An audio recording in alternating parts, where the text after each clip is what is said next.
Praise the Lord. హల్లెలూయా. సర్వోన్నతుడైన దేవునికి స్తోత్రాలు. హల్లెలూయా. మంచి దేవుడు మంచి సమయాన్ని మనకిచ్చాడు. ఈ ఉపవాస ప్రార్థనలో ఆయనను స్తుతించడానికి దేవుడు మనం తీసుకొచ్చాడు. ఎండలు భయంకరంగా ఉన్నప్పుడు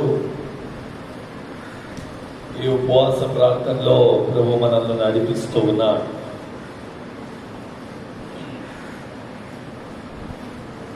ప్రపంచం అల్లాకొల్లాలమైన సమయంలో ప్రతి చోట ఎక్కడ చూసినా సమస్యలే. ఇంట్లోనైనా, సంఘంలోనైనా, రాజకీయాల్లోనైనా, ఎక్కడికి వెళ్ళినా సమస్యలే. అలాంటి సమయంలో మనం ఉపవాసం చేసి ప్రతి ఒక్కరి కొరకు ప్రార్థన చేయాల్సిన బాధ్యత దేవుడు మనకు అనుగ్రహించాడు. నేను బాగున్నాను కదా, నాకెందుకు ఉపవాస ప్రార్థన, నేనెందుకు చేయాలి అని అనుకోకుండా బాధ్యతతో నీ బాగున్నా నీ పొరుగు వారి గురించి ప్రార్థన చేయాలి.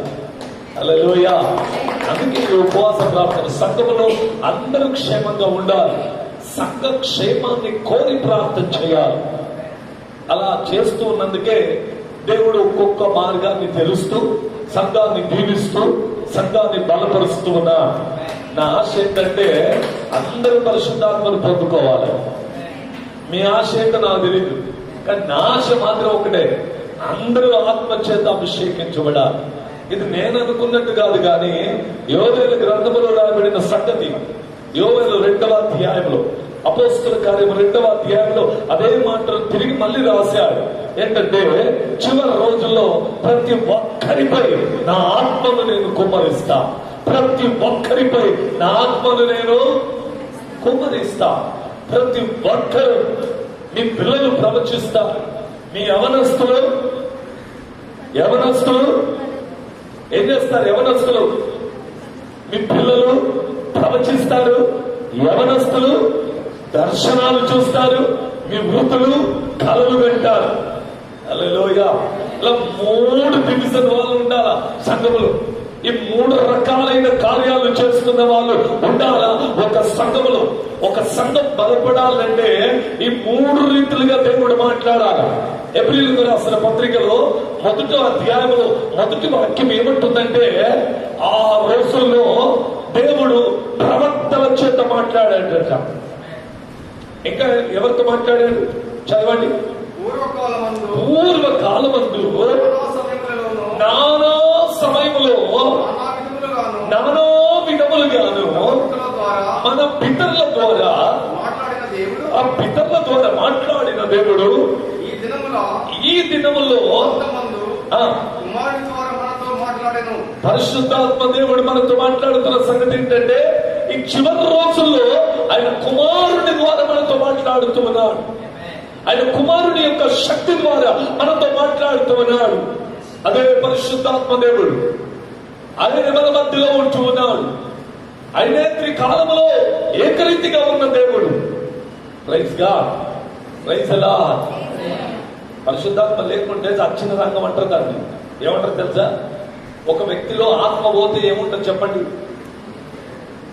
క్లియర్ చెప్పాలి. నేను నిలబడ్డానంటే నాదేముంది?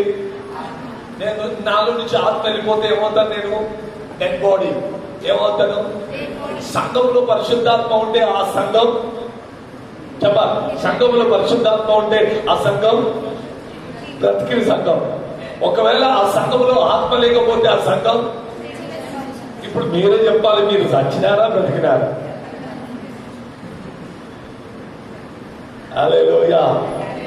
అందుకే ఆత్మను పొందుకోవాలని ప్రయాసపడాలి, కష్టపడాలి. ఆమేన్.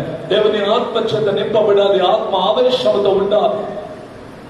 ప్రకటన గ్రంథం 1వ అధ్యాయం 10వ వచనం ఏమంటారంటే, నేను ప్రభు దినమందు ఆత్మలో చదవాలి. ప్రకటన గ్రంథం 1వ అధ్యాయం 10వ వచనం. The book of Revelation chapter 1 verse 10. ఎవరి దినమందు? ప్రభు దినమందు ఆత్మవశుడై హల్లెలూయా. నా ఆశ ఏంటది? నా ఆశ అంటే ప్రతి ఒక్కరూ ఆత్మ చేత నింపబడాలి. నేను 2016లో ఇక్కడికి రావడం ఆరంభించాను. మా నాన్నగారు వెళ్ళిపోయిన తర్వాత వచ్చాను ఇక్కడికి. అప్పటి నుంచి ఒకటే ఆశ నాకు, ఈ యవనస్తులందరూ ఆత్మ చేత నింపబడాలి, సంఘం అంతా ఆత్మ చేత మండించబడాలి. హల్లెలూయా. ఆత్మ వరముల చేత నింపబడాలి. ఆమేన్. హల్లెలూయా. ఆత్మ శక్తి చేత మండుకోవాలి అందరూ అన్నది నా ఆశ. హల్లెలూయా. ఎక్కడికి వెళ్ళినా అదే సువార్తను ప్రకటిస్తూ ఉంటాను నేను. అన్ని సంఘాలు నింపబడాలి ఆత్మ చేత అని చెప్తూ ఉంటారు. ఓ సంఘస్థులు ఏమన్నారంటే, పాస్టర్ గారు మా పాస్టరే ఆత్మ చేత నింపబడకపోతే మా సంఘం నింపబడతాదా చెప్పండి అన్నాడు. ఏమంటారు? ఒక్కొక్కరు వచ్చి నాతో ఏమన్నారంటే, మా పాస్టర్కే ఆత్మ లేడు మేమెట్ట అవుతామని. నేను అప్పుడు ఏమన్నానంటే, ఎబ్రీయులకు రాసిన పత్రిక 1వ అధ్యాయం 7వ వచనం, the book of Hebrews chapter 1 verse 7. 7 ఎబ్రీయులకు రాసిన పత్రిక. అయ్యా చదవండి. తన దూతల గురించి ఏమంటున్నాడంటే, వారిని వాయువులుగా చేస్తాను. తన సేవకుల గురించి ఏమని మాట్లాడుతున్నాడంటే, వారిని అగ్ని జ్వాలలుగా చేస్తాను. ఇప్పుడు ఆగిపోయారేమో, కానీ ఒక రోజు రాబోతుంది ప్రతి సేవకుడు ఆత్మ చేత నింపబడతారు.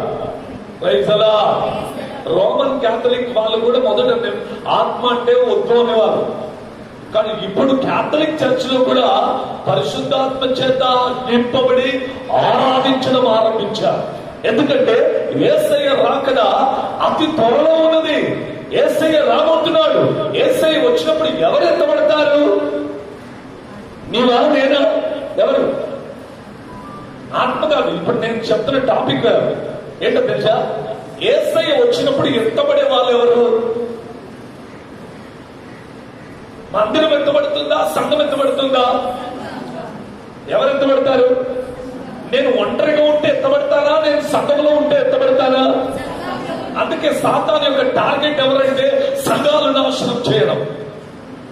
ఒక మనిషిని నాశనం చేయడం కాదు, సంఘాలు పాడు చేయాలి, సంఘాలు నాశనం చేయాలి, సంఘాలు చల్లగా ఉండాలి. ఎందుకంటే ఈ సంఘమే ఎత్తబడే సంఘం, ఈ సంఘమే మధువైన సంఘం, ఈ సంఘమే మహిమ కలిగిన సంఘం.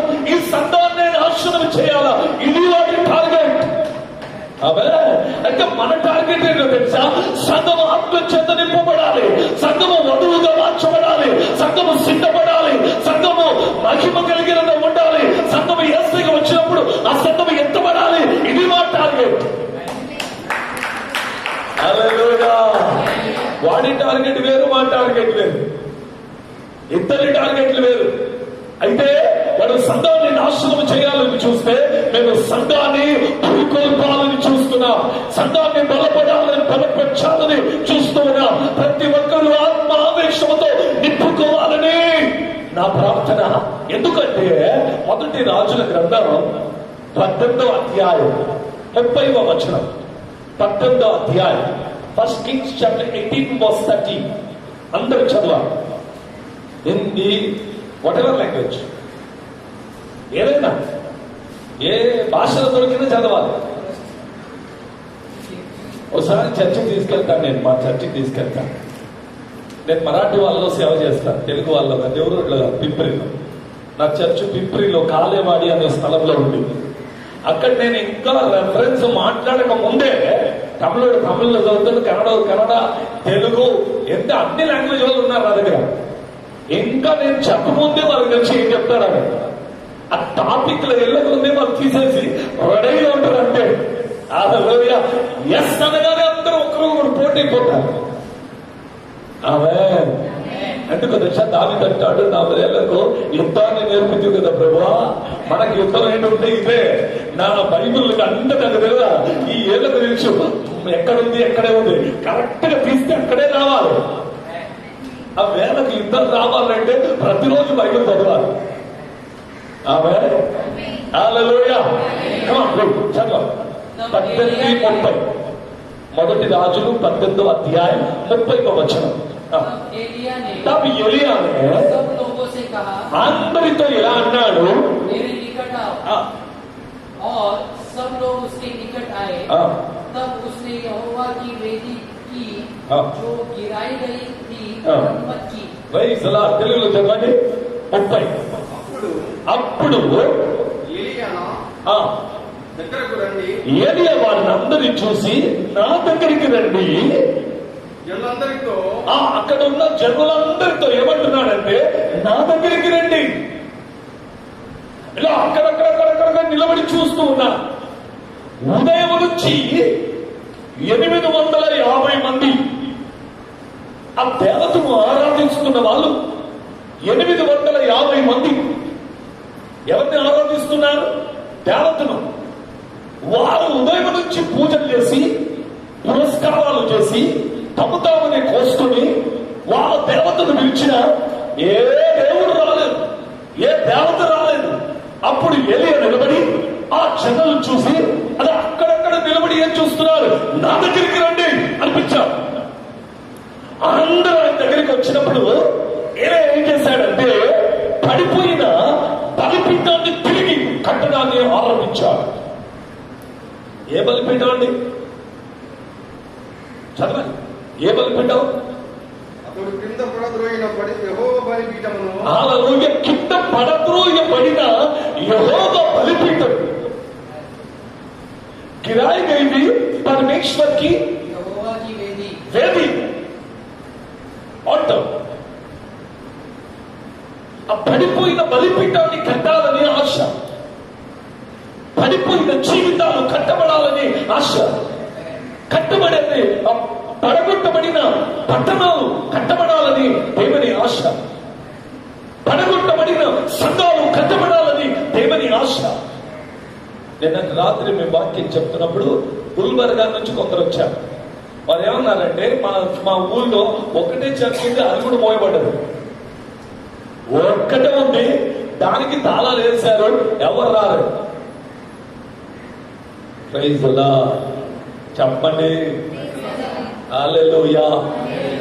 ఇప్పుడే ఇక్కడ కూర్చున్నప్పుడు ఒక మెసేజ్ వచ్చింది నాకు. దాదర్లో హిందుస్థానీ కాన్వెంట్ చర్చ్ రిపబ్లికన్ పార్టీకి ఆఫీస్ గా మార్చారంట. చర్చ్ ఆర్పిఐ ఆఫీస్ గా మార్చబడి ఆరాధనలు స్టాప్ అయ్యాయి. దేవుని రాకడ దగ్గరగా ఉంది కదా, ప్రజలు ఇలా అయిపోతారు. చర్చికి రాకుండా ఇంట్లో కూర్చొని ఆరాధనలు మానుకొని సంఘాలు వాడి అద్దెలకు ఇచ్చేసి ఆ రెంట్ వచ్చిన దాంట్లో సంపాదించుకొని ఆ స్థలాలు వేరే వాళ్ళకి ఇచ్చేసి దేవుని ఆరాధనలు, పడిపోయిన దేవుని మందిరాలు, పడిపోయిన దేవుని సంఘం, పడిపోయిన దేవుని పట్టణం, పడిపోయిన దేవుని యొక్క వధువుగా మార్చబడాలని అనుకున్న దేవుని పిల్లలు వారి బలిపీఠాలు పడిపోయారు. బలిపీఠం అంటే దేవుని ఆరాధిస్తున్న స్థలం. బలిపీఠం అంటే దేవునికి బలులు అర్పిస్తున్న స్థలం. కీర్తన గ్రంథంలో ఏమని రాయబడిందంటే యెహోవా ఎక్కడ ఉంటాడంటే ఇశ్రాయేలు చేస్తున్న స్తోత్రాలపైన ఆసీనుడైన దేవుడు. ఇంట్లో, మందిరాల్లో, గుళ్ళో, గోపురాల్లో ఉండేవాడు కాదు మన దేవుడు. దేవుడు ఎక్కడ ఉంటాడంటే స్తుతులు ఎక్కడ ఉంటే అక్కడ ఉంటాడు ఆయన. ఆయన ఒక మహిమ ఎక్కడ ఉంటే అక్కడ ఉంటాడు ఆయన, వేరే చోట ఉంటాడు. నీవు చేసే ప్రార్థనకి ఎందుకు రావాలి యేసయ్య చెప్పండి? మీరు చేసే ఆరాధనకి ఎందుకు రావాలి యేసయ్య చెప్పాలి? పరలోకంలో 24 గంటలు కెరూబులు సెరాపులు మానకుండా పరిశుద్ధులు పరిశుద్ధులు పరిశుద్ధులు పరిశుద్ధులు అని పలుకుతుంటే ఆ పరిశుద్ధత, ఆ ఆరాధన వదిలి మన దగ్గరికి ఎందుకు రావాలి? మనలో ఉండే విశేషమేంటి? మనం ఎప్పుడైనా ఆరాధిస్తున్నామా? మౌనంగా ఉంటాం, మనం అందులోకి రామని చెప్తాం. ఆరాధన వండి ఇక్కడికి వచ్చి కూర్చుంటాడా? సైలెంట్ గా ఉన్న వాళ్ళు సైలెంట్ కాదు, ఆరాధన చేస్తూ ఉండాలి. హల్లెలూయా. దేవుని స్తుతిస్తూ ఉండాలి. హల్లెలూయా. దేవుడు నిన్ను మహిమ పరుస్తాడు, మహిమ వస్త్రాలు నీకు ఇవ్వాలని ఆశతో ఉన్నాడు ఆయన. అద్భుత కార్యములు చేయాలని ఆశతో ఉన్నాడు దేవుడు. కానీ ఏం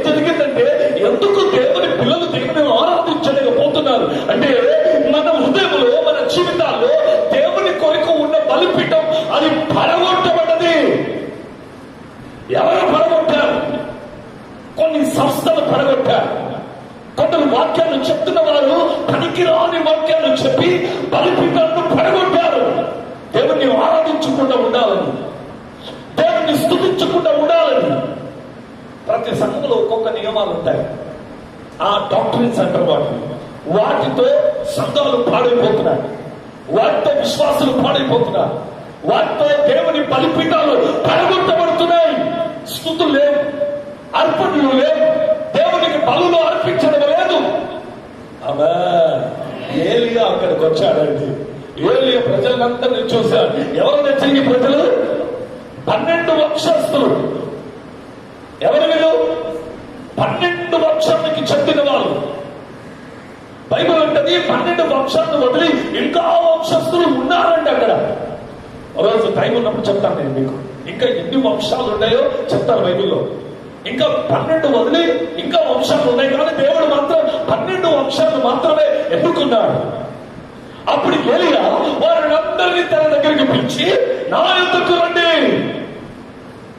అని పిలవగా వాళ్ళందరి దగ్గరకు వచ్చారు.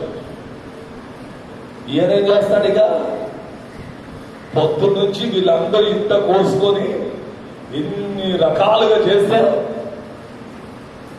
ఏం కాలేదు. ఏలియా నా దగ్గరికి రమ్మంటున్నాడు, ఏలియా ఏం చేస్తాడు అని ఏలియాను అలా చూస్తున్నారు అందరూ.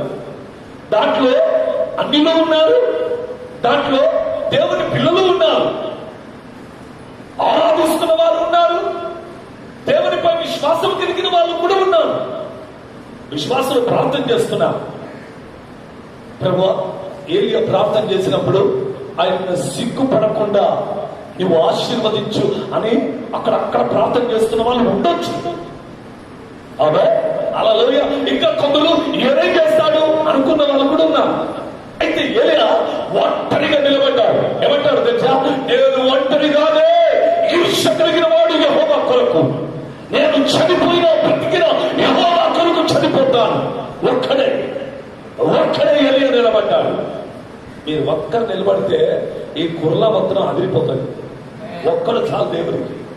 ఒక్కడే అయిపోతుందా? మా చర్చకు నేను ఒక్కడినే ఆరాధన చేస్తే మా చర్చ అంతా మండిపోతుందా? ఎస్, ఒక్కడు చాలు. ఈ రోజు ఇక్కడ అగ్ని పడ్డదనుకో, ఓ 10 సంవత్సరాలైనా ఒక్క రోజైనా ఈ సంఘం మండకుండా ఆగదు. హల్లెలూయా, హల్లెలూయా.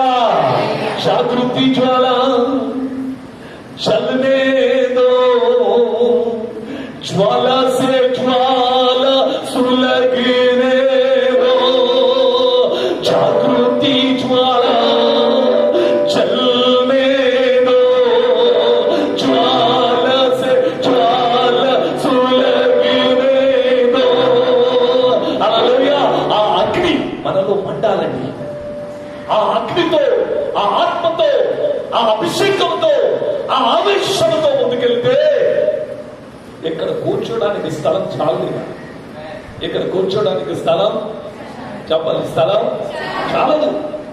ఆవేశం, ఆత్మ ఆవేశం, ఆత్మలో పరవశి, ఆత్మ చేత నింపబడి ఏదే అంటున్నాడు, అందరూ నా దగ్గరికి రండి. పడగొట్టబడిన ఆ బలిపీఠాన్ని నేను తిరిగి కట్టాలని ఆశిస్తున్నా. మన హృదయంలో, మన జీవితంలో, మన సంఘములో, మనం ఉన్న స్థలములో పడగొట్టబడిన వ్యక్తుల యొక్క జీవితాన్ని మనం తిరిగి కట్టాలి. వారి బ్రతుకులు మళ్ళీ కట్టబడాలి, వారి కుటుంబాలు కట్టబడాలి, సంఘాలు కట్టబడాలి, జీవితాలు కట్టబడాలి, దేవుని కొరకు బలిపీఠాలు కట్టబడాలి. ఒక్కొక్కరు వచ్చి ముందు పాడుతుంటే నాకు చాలా సంతోషం. ఎందుకో తెలుసా? వాళ్ళకి రాగం ఉన్నా లేకపోయినా, చక్కగా వాడినా పాడకపోయినా బలిపీఠాలు కట్టబడుతున్నాయి. దేవునికి స్తోత్రం. హల్లెలూయా. బలిపీఠాలు కట్టబడుతున్నాయి. ఈ బలిపీఠం మీద దేవునికి అర్పణలు అర్పించబడుతున్నాయి. దేవుడు అంటాడు, వీరికి నలిగిన హృదయాన్ని నేను అలక్ష్యం చేయను. 51వ కీర్తన 17వ వచనంలో వీరికి నలిగిన హృదయం నాకు కావాలి. ఆ హృదయం మీద నేను నా బలిపీఠాన్ని కడతాను. నాకు కావలసిన ఆరాధన నేను వీరి ద్వారా చేసుకుంటాను. ఆమేన్. హల్లెలూయా. ఈ సృష్టి ఆరంభానికి ముందు ఓ మంచి వాద్యగాడు ఉండేవాడు. వాడి పేరు లూసిఫర్. ఏంటి వాడి పేరు? లూసిఫర్. మంచి ఆరాధన చేసేవాడు. మంచి దేవునికి మ్యూజిక్ ఇన్స్ట్రుమెంట్స్ అంతా బైబిల్లో రాయబడ్డది. హెచ్కెల్ గ్రంథంలో వాడు రెక్కల్లోనే ఉన్నాయంట అన్ని. వాడిని తయారు చేసినప్పుడు వాడి రెక్కల్లోనే అన్ని వీణలు, పిల్లని గ్రోవులు అన్ని వాడి రెక్కలు ఆడిస్తే చాలు అన్ని వాద్యాలు వాయించడం ఆటోమేటిక్ గా స్టార్ట్ అయిపోతాడు. అంత ప్రవీణుడు. అగ్నిలో నడిచేవాడు, రత్నాలలో నడిచేవాడు. వాడు ఆరాధన చేస్తే దేవునికి సంతోషం. అంత చక్కగా ఆరాధన చేసేవాడు. అందుకే సినిమాల్లో పాటలు వినండి ఎలా ఉంటాయి, ఎలా ఉంటాయి. ఎందుకంటే మ్యూజిక్ డైరెక్టర్ వాడే. హల్లెలూయా. చర్చకు వస్తే ఏడ్చినట్లు పాడతారు. అక్కడ బాగా ఇంత మంచి పాటలు వాళ్ళు పాడితే వీళ్ళు ఏడుస్తున్నారు.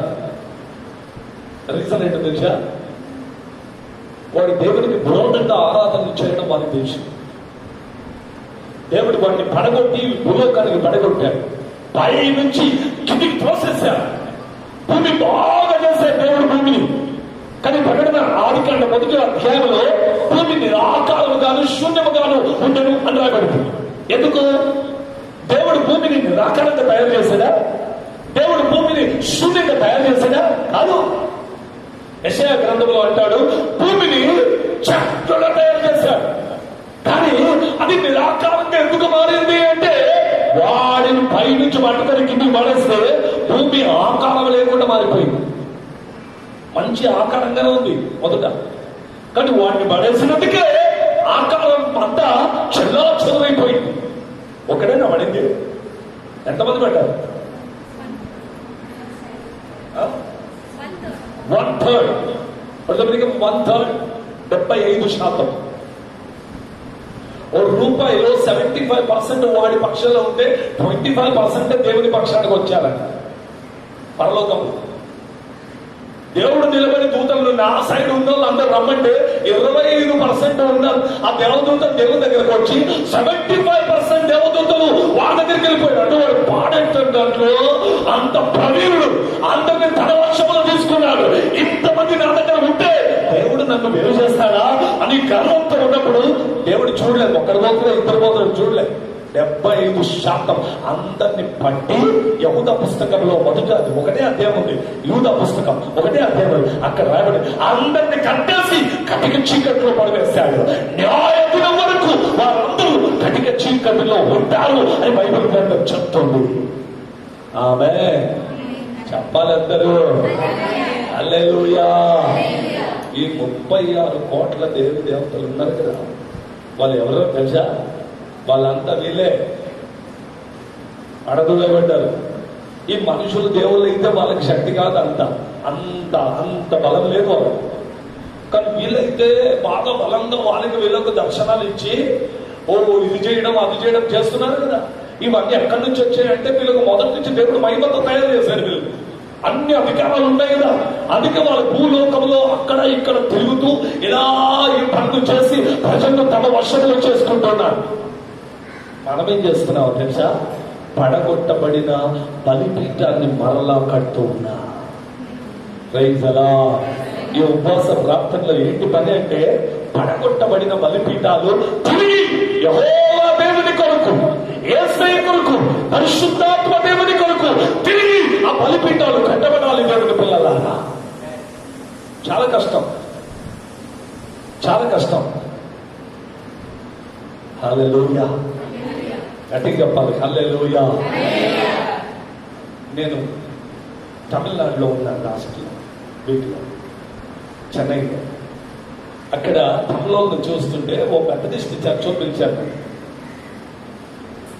మెథడిస్ట్ సంఘంలో వాకింగ్ చెప్తున్నాను. వాళ్ళంటే నాకేం వైరం లేదు, ఏం లేదు. గుడ్ ఫ్రైడేలో సిఎన్ఐ చర్చికి వాక్యం పోయినా. ఇది కూడా సిఎన్ఐ అనుకుంటా. సిఎన్ఐ చర్చికి వెళ్ళాను గుడ్ ఫ్రైడే అహ్మద్ నగర్, మహారాష్ట్రలో. వాక్యం చెప్పడానికి. వాళ్ళు మొత్తం సంస్కారంతో లోపల తీసుకెళ్లారు నన్ను. వాళ్ళ రూల్స్ రెగ్యులేషన్స్ అన్నిట్లో ఆ ద్వారం నుంచి ముందుకు వరకు తీసుకొచ్చి శిలువ ముందు తల పెట్టుకొని ఏమేం చేశాడో. నేనైతే అక్కడ వరకు వచ్చానని చెప్పాను, సార్ నువ్వు ఎక్కువ, నేను ఇక్కడ కూర్చుంటా సైడ్లో. నీవేం చేస్తావో చేసుకో, కానీ నన్ను మాత్రం ఏం చేయాలి అని పిలవద్దు, నేను సైడ్లో కూర్చుంటాను. ఈ సంఘాలు దర్శిస్తూ వెళ్తున్నప్పుడు పరిశుద్ధాత్మ దేవుడు నాతో ఏమని మాట్లాడాడంటే, ఎంత పెద్దగా ఉంది సంఘం, కానీ నేను లేని ఇక్కడ అన్నాడు. నేను లేను. ఇంతమంది వచ్చి కూర్చున్నాడు, కానీ నన్ను ఆరాధించే వాళ్ళు ఒక్కటి లేరు ఇక్కడ. నేను సైడ్లో చైర్ వేసుకొని కూర్చున్నాను. అందరూ నా వైపు చూస్తున్నారు. సేమ్ పొజిషన్ అంతా అలా పైకి ఆడు నిలబడి మాట్లాడాలి. చేయాలి కదా, అంత పొజిషన్ మొత్తం సేమ్గా ఉంటుంది. నేను దాన్ని చూసి అన్ని చూసి రూల్స్ రెగ్యులేషన్ అక్కడ నిలబడమంటే నేను అన్నాను, నేను అక్కడ నిలబడ్ను, నాకు ఒక మైక్ ఇస్తే కింద నిలబడతాను. కొద్దిగా అటు ఇక తిరుగుతూ బాగా చెప్పాలి. ఒకటే స్థలంలో కట్టేస్తే నాకు చెప్పడానికి రాదు. హల్లెలూయా. చెప్పాల్సిన విషయం ఏంటో తెలుసా, అంత అయిపోయిన తర్వాత బల్ల సంస్కారం పెట్టారు. బల్ల తీసుకుంటావా సార్ అన్నాడు. నేను అన్న తీసుకోను అన్నాడు. ఏంటి తీసుకోవంటే, సచ్చినోళ్ళకి పెట్టింది నేను తినాను. ఎందుకు సచ్చినో అంటే, నువ్వు అన్ని తీసుకెళ్ళి ఆడ శిలువ దగ్గర ఆ విగ్రహం దగ్గర పెట్టి నా దగ్గర తీసుకొస్తే నేను తింటారా? నేను తినాను. నేను వాక్యం చెప్పినా నేను వెళ్ళిపోతాను ఇక్కడ నుంచి. ఆమేన్. హల్లెలూయా. ఈ రోజుల్లో సంఘాలు పెద్దగా కట్టబడ్డాయి, కానీ యేసయ్య లేడు. ఎవరు లేరు?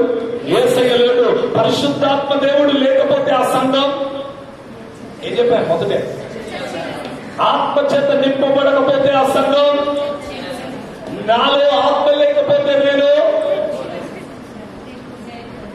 నచ్చినంత బతుకున్నా. నేను బాప్తిసం తీసుకున్నప్పుడు 1996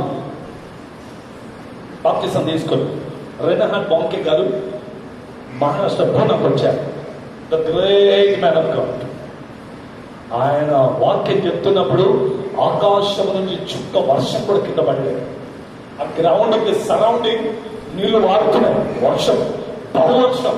లోపల ప్రజల గ్రౌండ్ లో కింద కూర్చొని వాక్యం వింటున్నారు. అంత బలమైన సేవకుడు. ఆయన వచ్చినప్పుడు ఆయన వాక్యం విని ఆయన చేస్తున్న అద్భుత కార్యాలు చూసి నా జీవితాన్ని యేసయ్యగా ముగించుకున్నాను. బాప్తిసం తీసుకున్నా. హల్లెలూయా. హల్లెలూయా. అప్పటి నుంచి సువార్త సేవకై బయలుదేరారు. అప్పటి నుంచి సేవలు చేస్తూ వెళ్ళారు. పరిశుద్ధాత్మ దేవుడు కావాలని ఒక్కటే ఆశ. చెప్పాను చెప్పలేదు, ఇక్కడ నాకు తెలియదు. నేను ఎలా పొందుకున్నాను చెప్పలేదు. Praise God. ఎన్నో చర్చికి వెళ్ళానండి నేను. మా నాన్న సాటర్డే టారింగ్ మీటింగ్ పెట్టేవాడు. అంటే పరిశుద్ధాత్మను పొందుకోవడానికే సిద్ధపాటు తినమని సాటర్డే రోజు ఉండేది. ఆ రోజు తప్పకుండా ఉండేవాడిని నేను. గురువారం కొండపై కూర్చునేవాడు. పగలంతా మోకాళ్ళపై కూర్చొని కన్నీటితో ప్రార్థన చేసి పరిశుద్ధాత్మ దేవుడు కావాలి. మిగతా రోజుల్లో అక్కడక్కడ చర్చలు కదా ఎక్కడో వెళ్ళిపోయేవాడిని. ఆత్మను పొందుకోవాలి. నాకు ఒకటే ఆశ ఏంటంటే పరిశుద్ధాత్మ దేవుడు కావాలి. నా స్నేహితుడు ఒకడు ఏమన్నాడంటే, సిలోన్ పెంటెకోస్టల్ చర్చ్కి వెళ్దామన్నాడు. నేను అడిగాను, ఎందుకంటే సిపిఎం చర్చిలో అందరూ ఆత్మతో నింపబడి అందరూ కంట్లు వేసుకొని అన్య భాషలతో మాట్లాడతారు, మనం వెళ్తే మనం కూడా నేర్చుకుంటామని. అని నేను ఏమన్నానంటే, నేర్చుకోవడానికి వెళ్ళాల్సిన అవసరం లేదు. నాకు పరిశుద్ధాత్మ దేవుడు కావాలంటే నేర్చుకొని కాపీ కొట్టి అన్య భాషలు మాట్లాడేది కాదు. నాకు ఆత్మ కావాలి. ఎప్పటికీ ఏడిసేవాడు, కన్నీటితో ప్రార్థన చేసేవాడు. మా నాన్న నా గురించి ప్రార్థన చేసేవాడు. సెల్ లీడర్ అని నేను అపాయింట్ చేశాను. నన్ను సెల్ లీడర్ అయిపోయాను. అక్కడక్కడ సువార్తకి వెళ్తున్నా. కానీ ఉదయంలో ఒకటే బాధ. ఏంటి బాధ అంటే, ఆత్మ లేడు కదా. వాక్యం చెప్తున్నా, ఆత్మ లేడు. ప్రార్థన చేస్తున్నా, ఆత్మ లేడు. సువార్తను ప్రకటిస్తున్నా. నేను చచ్చినోడు వీళ్ళకేం చెప్తా, నాలోనే ఆత్మ లేడు. నేనే ప్రార్థన చేస్తా. లోపల నుంచి కుమిలిపోయాను. ఆమె ఒకరోజు కొండపైకి వెళ్ళి, గురువారం రోజు కంపెనీకి సెలవు. నేను పైన కూర్చొని కన్నీటితో ప్రార్థన చేస్తున్నా, ప్రభువా నీ ఆత్మ నాకు కావాలి. మోకాళ్ళలో నుంచి రక్తం వచ్చేదాకా కన్నీటితో ప్రార్థన చేసేవాడిని. 6 నెలలు ప్రార్థన చేశాను, కన్నీటితో ప్రార్థన చేశాను, మోకాళ్ళ నుంచి రక్తం కారిపోతున్నప్పుడు ప్రార్థన చేశాను. ఒకరోజు సాయంత్రం 4 గంటలకు నేను సువార్త సేవ ఆరంభం చేసినప్పుడు కొండపైకి వెళ్ళిపోయాను. ఈవినింగ్ 4 o'clock పైకి వెళ్ళిపోయాను. వెళ్ళిపోయి చేతులెత్తి మోకాళ్ళపై కూర్చొని చేతులెత్తి ప్రార్థన చేస్తున్నా. యేసయ్యా అని ప్రార్థన చేస్తున్నప్పుడు లో పరలోకానికి వెళ్ళిపోయా. ఆమె యేసు ప్రభువును ముఖాముఖిగా చూశాను. లేదు అలా చూస్తున్నాను. 2 గంటల చేపు అక్కడనే పడిపోయా. 3 అయిందో 4 గంటలైందో తెలియదు. 4 గంటలకు వెళ్ళా. రాత్రి 8 గంటలకు నాకు మెలకు వచ్చింది. పడిపోయాను అక్కడనే. ధవళమైన సింహాసనం పైన కూర్చున్న యేసయ్య నాతో మాట్లాడాడు. ఆమె హల్లెలూయా, హల్లెలూయా. అక్కడి నుంచి అలా దిగి వస్తూ ఉంటే ఆత్మను పొందుకున్నానా పొందుకోలేదు నాకే తెలియదు. యేసయ్యను చూశాను, అంతే తెలుసు. నా కుమారుడా ఏం కావాలి అన్నాడు. ఆ మాట విన్నాను నేను. నాకు ఆత్మ కావాలి అన్నాను. ఆమె వైసలా ఇంకేం మాట్లాడానో, ఎక్కడికి పోయానో, ఎవరిని చూశానో ఏం తెలియదు. కింద దిగి వస్తున్నప్పుడు మా స్నేహితుడు ఆయన క్లాస్మేట్ హనుమంత, మా ఇంటి దగ్గరనే. ఇప్పుడు మా నాన్న చర్చిలో వాడు ఎల్డర్. ఆమె నేను అక్కడి నుంచి వస్తున్నప్పుడు వాళ్ళ అమ్మ కడుపు నొప్పితో బాధపడుతుండే వాడు వచ్చాడు. ఎక్కడి నుంచి వస్తున్నావు అన్నాడు. నేను అన్న చర్చి నుంచి వస్తున్నా, ప్రార్థనకి వెళ్ళాను. మా అమ్మకు చాలా బాధ ఉంది, కొంచెం ప్రార్థన చేస్తావా అని. చేస్తాను. లోపలికి వెళ్ళి ప్రార్థన చేయగానే ఆ బాగైపోయింది. బాగైపోతే నేనేమో నాకు ఆత్మ దొరికిందని అనుకున్నా. అయిపోయింది. It is the first miracle. Hallelujah. ఎవరు చెప్పలేదు ఆత్మ వచ్చిందని, నేనే అనుకున్నా. బాగైంది కదా, బాగైంది నాకు దొరికినట్టే అనుకున్నా. హల్లెలూయా. ఆ రోజు నుంచి దేవుడు ఒక్కొక్కరిని అద్భుతాలతో ఆరోగ్యాన్ని ఇస్తూ, ఒక్కొక్కరిని స్పర్శిస్తూ వెళ్తున్నప్పుడు నేను అనుకున్నా, నేను పొందుకున్నా. నేను కళ్ళు మూసుకొని ప్రార్థన చేసినప్పుడు పరిశుద్ధాత్మ దేవుడు నా మీదకి రావడం, నేను మాట్లాడడం, ఆయన నాతో మాట్లాడడం, నేను ఆయనతో మాట్లాడడం. ఇద్దరు ఒక్కరితో ఒక్కరే మాట్లాడకూడదు, ఒక్కరే మాట్లాడకూడదు. అన్ని భాషలు అంటే ఏంటో తెలుసా? నువ్వు ఒక్కడే మాట్లాడడం కాదు, నువ్వు మాట్లాడితే ఆయన నీతో మాట్లాడాలి. చెప్పండి హల్లెలూయా. ఫోన్ లో నేను ఒక్కడే ఫోన్ తీసుకొని డమ్మీ ఫోన్ తో మాట్లాడితే ఏమైంది? డమ్మీ ఫోన్ లో మాట్లాడితే పిల్లలు మాట్లాడతారు కదా. ఇక్కడ హలో అక్కడి నుంచి ఒక్కడే ఏమన్నాడు, హలో అన్నాడే ఏమన్నాడు. కానీ వీడు పిచ్చోడ్లో మాట్లాడుతూ ఉంటాడు. మాట్లాడు ముందు నుంచి ఎవరైనా మాట్లాడతాడా? మాట్లాడు, అయినా మాట్లాడతాం. మన ప్రార్థనలు అలాగే ఉంటాయి. 10 సంవత్సరాలు, 15 సంవత్సరాలు, 50 సంవత్సరాలు ప్రభు ప్రభు అక్కడి నుంచి ప్రభు విన్నా అన్నాడా? అంటే కానీ మనం ఏమంటాం? ప్రభు నా ప్రార్థన విన్నందుకు స్తోత్రం ప్రభు అంటాడు. విన్నాడా? కమ్యూనికేషన్ అంటే ఇద్దరు మాట్లాడాలి. ఇద్దరు నేను మాట్లాడితే ఆయన హలో అంటే హలో అనాలి. అప్పుడు తృప్తిగా ఉంటుంది. చెప్పండి, ఉంటుందా ఉండదా? హల్లెలూయా. అది ఉండాలంటే ఆత్మ చేత నింపబడా. ఆత్మ చేత నింపబడి ఒక్కసారి ప్రార్థన కూర్చున్నామనుకో, ఇక్కడ నుంచి ప్రభు అంటే అక్కడి నుంచి ప్రభు అంటాడు, కుమారుడు భయపడద్దు, నీతోనే ఉన్నాను కదా అంటాడు. అందుకే ఆత్మను పొందుకోవాలి. ఆత్మను పొందుకుంటే ఇది ప్లస్ పాయింట్ అనమాట. పొందుకోకపోతే ఒకటి సైడ్ మాట్లాడుతాం, ఒక్క సైడ్ నుంచి వెళ్తుంటది, అక్కడి నుంచి ఒక్క మాట రాదు. అయితే ఆత్మను పొందుకుంటే నువ్వు మాట్లాడితే ఆయన నీకు జవాబునిస్తాడు. ఆమేన్ హల్లెలూయా. మనం కొద్దిగానే ఉన్నాం, కొంతమంది ఉన్నాం ఇక్కడ, కానీ మన బలిపీఠం కట్టబడాలి. ఏలియా ఉద్దేశం ఏంటో తెలుసా? పడగొట్టబడిన బలిపీఠం తిరిగి కట్టబడాలి. నేను 3 బలిపీఠాలు చెప్తాను ఇప్పుడు. నిర్గమకాండం ద బుక్ ఆఫ్ ఎక్సోడస్ 20వ అధ్యాయం 24వ వచనం. Exodus chapter 20 verse 24. मेरे लिए मिट्टी की एक वेदी बना और अपनी भेड़ बकरियों और गाय बस। भैंसों के मेरे लिए कौन सी वेदी को बनाए? मिट्टी की एक वेदी మిట్టి వేది बनाए నా కొరకు మట్టితో ఒక బలిపీఠాన్ని కట్టాలి అంటున్నాడు దేవుడు. బలిపీఠం మట్టితో కట్టడమా? మన్ను దేనికి సాదృశ్యం అండి? పనికిరాని వస్తువు మన్ను. మన్ను మనుషుల కాళ్ళ క్రింద ఉండేది మన్ను. ఆ మట్టిని తీసుకోవాలంటే ఒక మనిషి 50 సార్లు కిందికి వంగాలనా లేదా? తీసుకోవాలంటే ఎన్నిసార్లు వంగాలి? దేవుడు బలిపీఠాన్ని కట్టమని చెప్తే ఈయన ఎన్నిసార్లు వంగి మట్టి తీసుకొని ఆ మట్టిని తీసుకోవడం, కట్టడం అంటే మనిషి తను తాను తగ్గించుకునే రీతిలో ఉన్నప్పుడు వారిలో కట్టబడుతున్న బలిపీఠమే తగ్గింపు బలిపీఠం, మట్టి బలిపీఠం. హల్లెలూయా. తగ్గింపు లేకపోతే ఆ బలిపీఠం మనలోనికి రాదు. దేవుడు కోరుకుంటున్నది మట్టి బలిపీఠం కాదు, దేవుడు కోరుకుంటున్నది తగ్గింపు బలిపీఠం. మనుషులు కట్టబడాలి అన్నదే దేవుడి యొక్క ఉద్దేశం. హల్లెలూయా. తగ్గింపు లేని బ్రతుకు, తగ్గింపు లేని జీవితం, తగ్గింపు లేని ఆరాధన దేవునికి అవసరం లేదు. తగ్గింపు లేని బలిపీఠం దేవునికి అవసరం లేదు. నువ్వు ఆరాధిస్తున్నప్పుడు నమ్రతతో దేవుని ఆరాధించాలి. నువ్వు దేవునికి బలులు అర్పిస్తున్నప్పుడు నమ్రతతో తగ్గించుకొని, నేను ఆయన కంటే బాగా పాడతాను అని పాడదు, నేను ఆయన కంటే బాగా వాయిస్తాను అని వాయించొద్దు. హల్లెలూయా.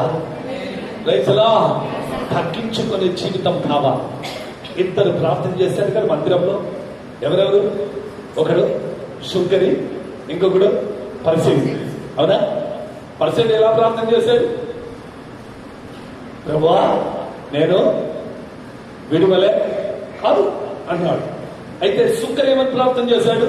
ప్రభువా ఆకాశం వైపు కన్నులెత్తకు కూడా అనుకుంది కాదు అని ప్రార్థన చేశాడు. హల్లెలూయా. దేవుడు ఏ ప్రార్థన విన్నాడు? పాపి ప్రార్థన విన్నాడు, పరిశుద్ధుల ప్రార్థన వినలే. వీడు తను తానే పరిశుద్ధులు అనుకున్నాడు, కానీ పరిశుద్ధులు కాదు. ఈయన నేను పరిశుద్ధులు కాను అనుకున్నాడు. దేవుడు అంటాడు, నేను పరిశుద్ధులను రక్షించడానికి రాలేదు, నేను పాపులను రక్షించడానికి వచ్చాను అన్న సంగతి దేవుడికి తెలుసు, ఆ మనిషికి తెలుసు. అందుకే దేవుని పిల్లలారా, నమ్రత లేని జీవితం, తగ్గింపు లేని జీవితం. ఏలే బలిపీఠాన్ని కడుతున్నాడు, కానీ అది మట్టి చేత కట్టబడిన బలిపీఠం. అంటే నమ్రతతో తగ్గింపుతో ఉన్న బలిపీఠం దేవునికి కావాలి. అర్థం చేసుకోండి. ఏ బలిపీఠం కావాలి దేవునికి? మట్టితో కట్టబడే బలిపీఠం కావాలి. ఎందుకు దేవుడు మనుషుని మట్టితో తయారు చేస్తాడో తెలుసా? తెలీదా?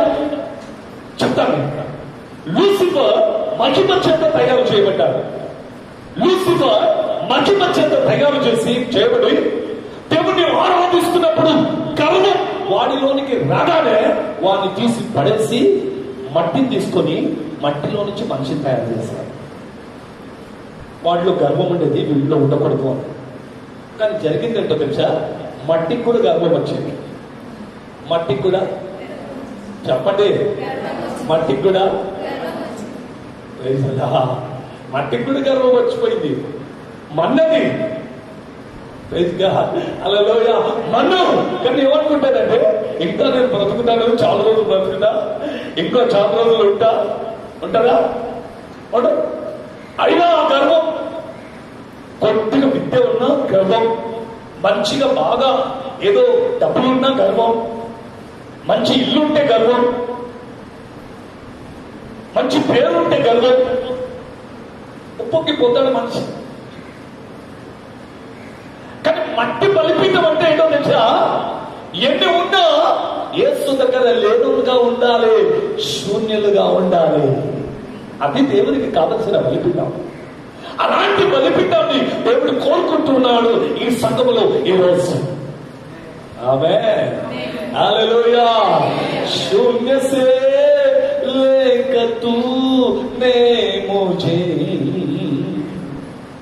रच लिया अपने की रूप में, प्रेम किया है अनंत प्रेम से,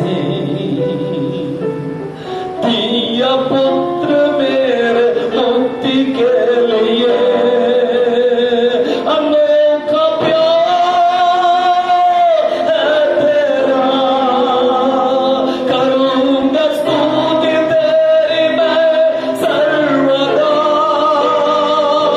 अनोखा प्यार है तेरा, करूंगा स्तुति तेरी मैं सर्वदा. వాడు ఆరాధిస్తున్నాడు, మహిమ చేత నింపబడిన వ్యక్తి. వాడిని తీసేసి మట్టి నిలబెట్టి ఇప్పుడు ఏమంటున్నాడు తెలుసా? మన్ను నన్ను ఆరాధిస్తుంది. హల్లెలూయా. ఎవరు ఆరాధిస్తున్నారు ఇప్పుడు దేవుణ్ణి? చెప్పాలి ఎవరు? మట్టి. మనం మట్టితో చెప్పడం మన్ను మనం. హల్లెలూయా.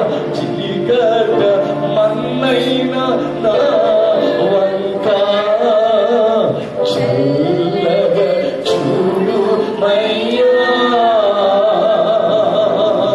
కుమ్మరి ఓ కుమ్మరి జగత్తు పతిదారి, చీకట మన్నైన నా వంక చల్లగా చూడు మయ్యా, పానికి రాని పాత్ర నని తులసి పేయకుమా, పానికి రాని పాత్ర నని తులసి పేయకుమా, తీర్చిదిద్దే పాత్రగా మార్చివేయుమయ్యా. హల్లెలూయా. పనికిరాని పాత్రలు కూడా గర్వం వచ్చేసాయి ఈ రోజుల్లో. చెప్పండి. ఒకసారి నేను మన్ను అని తెచ్చిపోతే ఆ మట్టికి గర్వం రాదు. మట్టికి ఏం తెలవాలి తెలుసా? నేను మన్ను అని తెలవాలి. ఏం తెలవాలి? నేను మన్ను అని చెప్పాలి. అందరు చెప్పాలి, నేను మన్ను. హల్లెలూయా, హల్లెలూయా. మట్టికి నీళ్లు తగిలినా ప్రాబ్లం, ఎండ తగిలినా ప్రాబ్లం. చలికాలం వచ్చిన హాస్పిటల్లో ఫుల్ గర్ది, వర్షాకాలం వచ్చినా ఫుల్ గర్ది, ఎండాకాలం వచ్చినా డాక్టర్లకు ఫుల్ బిజినెస్. 3 సీజన్లో ఏ సీజన్ వచ్చినా స్టార్టింగ్ లో ప్రతి ఒక్కరికి ప్రాబ్లమే. స్టార్ట్ అయ్యేది మన్ను కదా, దీనికి సీజన్ లో సరిగ్గా పనిచేయదు. సీజన్ రాగానే ఈ మన్నే ఉంటదంటే ఎందుక నాయన ఇంత కష్టం, మన్ను కదా నీకు. అందుకే మట్టికే ప్రాబ్లం. ఎవరికి ప్రాబ్లం? ఎవరికి ప్రాబ్లం? చెప్పాలి, ఎవరికి ప్రాబ్లం? హల్లెలూయా, హల్లెలూయా. ये जीवन है माटी का पुतला, ये जीवन है माटी का पुतला, पानी लगतो गले जाए बचन करो भाई, ये जीवन तो दिन का, पानी लगतो गले जाए बचन करो भाई, ये जीवन तो दिन का. మట్టి జీవితంలో మట్టిది ఏంటిది? చెప్పండి, ఏంటిది? గర్వం రాకుండా ఉండాలంటే ప్రతి ఒక్కరూ ఆ శరీరాన్ని ఏమనాలంటే నువ్వు మన్ను. ఎక్కువ లేచిపోవద్దు, రేపు ఉంటావో లేదో తెలియదు. వర్షం వచ్చిందనుకో కరిగిపోతావు, ఎండ వచ్చిందనుకో కుమిలిపోతావు, గాలి వచ్చిందనుకో ఎగిరిపోతావు. జాగ్రత్త, ఎక్కువ ఎగురొద్దు. దేవుని దగ్గర ఉండాలి, ఆయన నీడలో ఉండాలి, ఆయన అండలో ఉండాలి, ఆయన కౌగిటిలో ఉండాలి, ఆయన రెక్కల ఉండాలి, అప్పుడు ఏం జరగదు. అందుకే దేవుడు మోషేతో ఏమంటున్నాడంటే, మోషే నాకు బలిపీఠం కావాలి, కానీ ఆ బలిపీఠం నాకు అర్పణలు అర్పించే బలిపీఠం మట్టితో కట్టబడాలి. దేంతో కట్టబడాలి? హల్లెలూయా. అర్థమైందా? దేంతో కట్టబడాలి? Point number 2. రెండో విషయం చెప్తా. ఇప్పుడు దేంతో కట్టబడాలి చదువుకుందాం. నిర్గమకాండం, నిర్గమం, the book of Exodus chapter 20 verse 25. 25, 24 చదివాం కదా, ఇప్పుడు 25. నీవు రాళ్లతో బలిపీఠమును చేయనప్పుడు మలిచిన రాళ్లతో దాన్ని కట్టకూడదు. దానికి నీ పనిముట్టును తగిలించినలా అది అపవిత్రమును. Praise the lord. బండ లేక రాయి, ఒక రాయి, ఆ రాళ్ళను తీసుకొని బలిపీఠాన్ని కట్టాలి. కానీ ఆ రాతికి ఏ ఇనుప విషయమైనా తగలకూడదు, అది చక్కెరలే ఉండకూడదు, అలాగనే ఉండాలి. ఎందుకు అంటే ఆ రాళ్ళు దేనికి సాదృశ్యం అంటే, రాళ్ళలో మంచి మంచి విషయాలు ఉంటాయి. కొన్ని రాళ్ళను తవ్వుతున్నప్పుడు భూమిలో వెళ్ళి తవ్వుతుంటే ఏమేమి దొరుకుతాయి? ఖనిజాలు, బంగారం, డైమండ్స్. కొన్ని రాళ్లలో లోపల ఉంటాయి డైమండ్స్. దాన్ని వెతికి వెతికి తీస్తారు. నేను రాజస్థాన్కి వెళ్ళాను. రాజస్థాన్ లో వాకింగ్ చెప్పిన తర్వాత ఓ తమిళ సిస్టర్ నాతో ఉంది, మాస్టర్ గారు మా మైల్స్కి వెళ్దామా అన్నారు. ఎక్కడికంటే సిల్వర్ దొరుకుతుంది లోపల, నేను మీకు చూపిస్తాను రండి అన్నారు. వెళ్దామా, వెళ్దాం. పై నుంచి లోపల తీసుకెళ్ళిపోయింది. లిఫ్ట్ లో కిందికి వెళ్ళాం, భూమిలోకి తీసుకెళ్ళిపోయింది. నన్ను తీసుకెళ్లి లోపలికి వెళ్తే మొత్తం అంతా తవ్వింది, భూమి అంతా తవ్వారు. లోపల భూమి లోపల తవ్వుతున్నారు. లోపల తవ్వుతూ తీసుకెళ్తే చూశాను, ఒక రాయి ఇచ్చింది నాకు. నేను తీసుకొచ్చాను రాయిని తీసుకొచ్చాను. పూర్వాలో ఇంట్లో ఉండాలి. ఆ రాయిని చూస్తే మొత్తం సిల్వరే, దాంట్లో ఏముంది? మొత్తం వెండి. ఆ రాయిని చేతిలో పట్టుకున్నాను, ఇంకా దాంట్లో నుంచి తీయలేదు. రాయి నా దగ్గర అట్లానే ఉంది. దాంట్లో నుంచి వెండి బయటికి తీయాలి.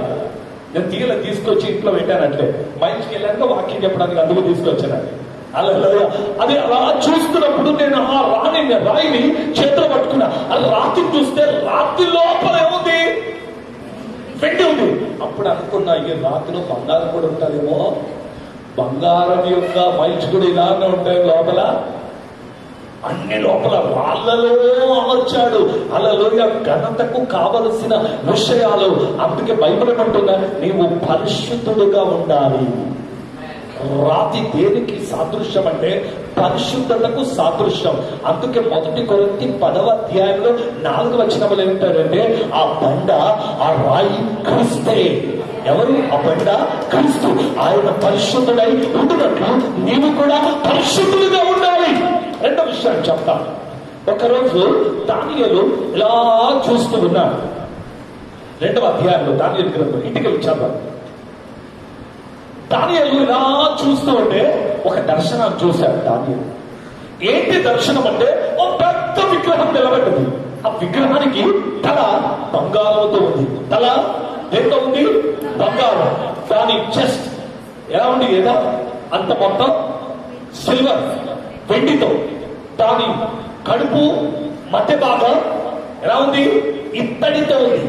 దాని కాళ్ళు ఇనుములాగా ఉంది, ఇనుముతో ఉంది. గోల్డ్, సిల్వర్, ఇంకా బంగారం, వెండి, ఇత్తడి, ఇనుము. చివరిగా కింద కాళ్ళకు వస్తే ఇనుము, మట్టి. ఇనుము మట్టితో ఆ కాళ్ళు ఉన్నాయి. ఇలా ఒక మనిషి భయంకరంగా నిలబడ్డాడు.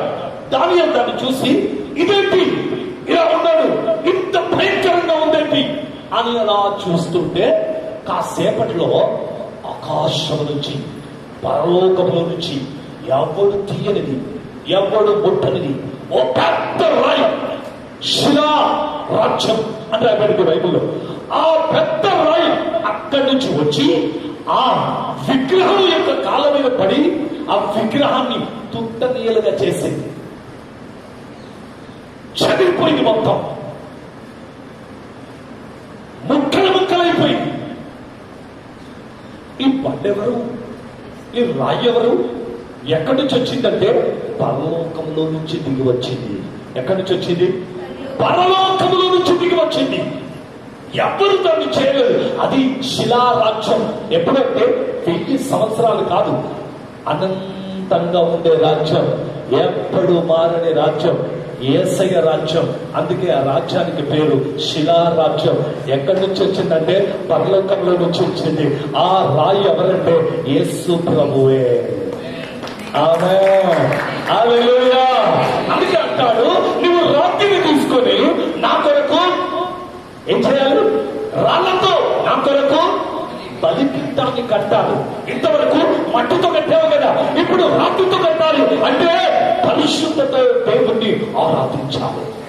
దేవుణ్ణి ఆరాధించాలి. పరిశుద్ధత లేకుండా ఎవడును దేవుణ్ణి చూడలేడు. మత్తయి 5వ అధ్యాయం, హృదయం శుద్ధి కలిగిన వారు ధన్యులు, వారు దేవుణ్ణి చూస్తారు. బలిపీఠం మీద దేవునికి అర్పణలు ఉన్నాయి, కానీ దేవుణ్ణి చూడలేవు. దేవుడు దాన్ని స్వీకరించడం లేదు. ఎందుకో తెలుసా?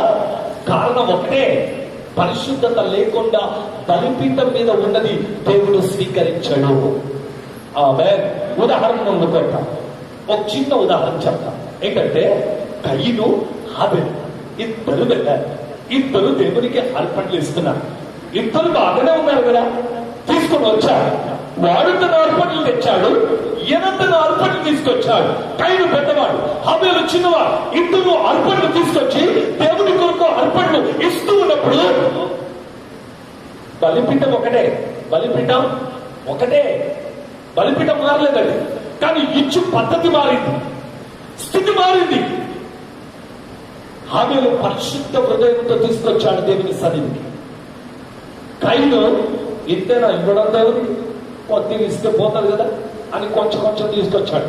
అన్నిట్లో కొంచెం కొంచెం తెచ్చాడు. బయలు చెప్తాడు. కయీను ఏం చేశాడు? అన్నిట్లో కొంచెం కొంచెం తెచ్చాడు. హాబెలు ఏం చేశాడు? తన దగ్గర ఉన్న దాంట్లో మొదటి ఫలం దేవుని దగ్గర తీసుకొచ్చాడు. హల్లెలూయా. అది దేవుడు కోరుతున్నది ఏంటంటే పరిశుద్ధ హృదయం. పరిశుద్ధతతో దేవునికి ఇవ్వడం దేవునికి చాలా ఇష్టం. అందుకే దేవుడు ఏం చేశాడు? కయీన్ని తీసుకోకుండా హాబెలు ఇచ్చిందే తీసుకున్నాడు. ఇద్దరు బలిపీఠాలు అక్కడనే ఉన్నాయి కదా. ఈ బయట కనబడే బలిపీఠం కాదు దేవుడు కావాల్సింది, లోపల ఉన్న బలిపీఠం. నీవు ఎలా మనసుతో ఇచ్చావో అది కావాలి దేవునికి. ఆమె పరిశుద్ధమైన బలిపీఠం మీద దేవునికి బలులు అర్పిస్తున్నప్పుడు ఆ బలులు స్వీకరిస్తున్న నా దేవుడు. ఆమె ఏ బలులు కావాలి దేవునికి? పరిశుద్ధ బలిపీఠం మీద ఉన్న బలులు కావాలి దేవునికి. పరిశుద్ధత లేకుండా ఎవ్వడు దేవుణ్ణి చూడలేడు. మొదటి పేతురులో అంటాడు, నేను పరిశుద్ధుడనై ఉన్నట్టు మీరు కూడా పరిశుద్ధులై ఉండండి. నేను పరిశుద్ధంగా ఉన్నాను కదా, మీరు పరిశుద్ధమై ఉండాలి. మీ బలిపీఠాలు పరిశుద్ధంగా ఉండాలి, మీ నడవడిక పరిశుద్ధంగా ఉండాలి, మీ చూపు పరిశుద్ధంగా ఉండాలి, మీ వినికిడి పరిశుద్ధంగా ఉండాలి, మీ మాటలు పరిశుద్ధంగా ఉండాలి. అప్పుడే పరిశుద్ధమైన బలిపీఠం మీ హృదయంలో కట్టబడుతుంది. Praise the Lord. హల్లెలూయా. లేకపోతే దేవునికి అవసరమే లేదు. విన్నాడా? పరిశుద్ధ ప్రార్థన విన్నాడా దేవుడు? సుంకరి ప్రార్థన విన్నాడు కదా. బలిపీఠం చూడండి ఎలా ఉందో. క్యాథలిక్ వాళ్ళ ఇంట్లో, సిఎన్ఐ వాళ్ళ ఇంట్లో, మెథడిస్ట్ వాళ్ళ ఇంట్లో చాలా మంది, కొంతమంది పెట్టరు, కానీ వాళ్ళ ఇంట్లో ఆల్టర్ ఉంటుంది. ఉండదా? వెళ్ళండి, ఒక బొమ్మ ఉంటుంది ఇంట్లో.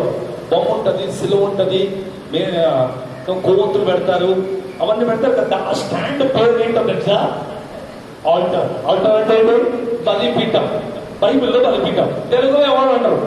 వాడు తెలుగుడైనా దాన్ని బలిపీఠం అని వాళ్ళు తెలియదు, వాడు ఆల్టరే అంటాడు. హల్లెలూయా. కానీ అర్థం తెలియదు, ఎందుకు పెట్టుకున్నారో తెలియదు. ఒక రోజు ఒక ఇంటికి వెళ్ళాను, వెళ్తే వాళ్ళ ఇంట్లో పెద్ద పెట్టారు, పెద్ద యేసయ్య సిలువ పెట్టారు, కొవ్వొత్తులు అంటించారు. నేను వాళ్ళ ఇంటికి వెళ్ళగానే వాళ్ళు 2 కొవ్వొత్తులు తెచ్చారు. ఫస్ట్ క్యాథలిక్స్ కదా, బిజినెస్ వాళ్ళు తెచ్చిపెట్టి పాస్టర్ వచ్చారు, ప్రార్థన చేస్తారు. నేను ప్రార్థన అనగానే వాళ్ళందరూ అక్కడ టచ్ చేశారు. నేను ఇక్కడ నేను ఉంటే వీళ్ళు అక్కడ టచ్ చేసేది నేను. అందరూ పాస్టర్ అక్కడ చూస్తారు కదా, పాస్టర్ వచ్చే సైడే కదా ఉండి ప్రార్థన చేసేది. నేను ఇక్కడ నిలబడ్డా, వాళ్ళంతా ముఖం అక్కడ చేశారు. నాకు అర్థం కాదు. తర్వాత నేను అటు చూస్తే ఓ బలిపీఠం ఇక్కడ కట్టారు, అది ఇక్కడ కాకుండా అక్కడ ఉండదు. ఎక్కడ ఉండాలి బలిపీఠం? ఎక్కడ ఉండాలి బలిపీఠం? ఇక్కడ ఉండాలి. కానీ బలిపీఠాన్ని ఎక్కడ కట్టారు? ఇంట్లో కట్టుకున్నారు. నేను మొదటి రోజు కదా ఏమనద్దు, ఏమన్నా అంటే బాధపడతారని ఫస్ట్ రోజు ఏమనకుండా ప్రార్థన చేసి వచ్చేసాను. హల్లెలూయా చెప్పండి, హల్లెలూయా. మారిపోయారు, అద్భుతం చేశారు దేవుడు. ఆల్టర్ తీసి పడేశాడు, అందరికి బాప్తిసం ఇచ్చారు వాళ్ళ ఇంట్లో, అందరికి బాప్తిసం. కానీ వెయిట్, అప్పుడే వెళ్ళి ఒక్క రోజులో చెప్పలేదు, కొద్దిగా స్టార్ట్ చేశాను.